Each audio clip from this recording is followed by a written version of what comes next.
Present అందరం వింటున్నాం TCS lay off గురించి. ఇదేం కొత్తగా జరిగింది కాదు. కానీ ఒక టాప్ ఎంఎన్సీ కంపెనీలో ఇలా జరగడం అన్నది మనం యాక్సెప్ట్ చేయలేకపోతున్నాం.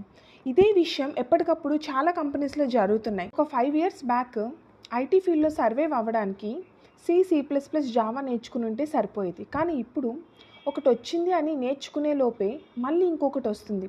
ఇప్పుడు నేర్చుకున్నది అసలు వాల్యూ లేకుండా పోతుంది. ఇప్పుడు ప్రతి డొమైన్లో కూడా ఏఐ ఉంది.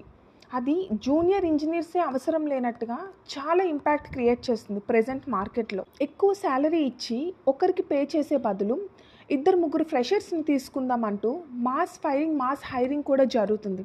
అంటే ఎక్స్పీరియన్స్డ్గా ఉన్న క్యాండిడేట్కి కూడా సెక్యూరిటీ లేదు ప్రెజెంట్ జాబ్కి. అన్ని జాబ్స్ కూడా ఇలానే ఉంటాయి అని నేను చెప్పట్లేదు, కానీ మోస్ట్ ఆఫ్ ద పీపుల్ జాబ్లెస్గానే ఉంటున్నారు.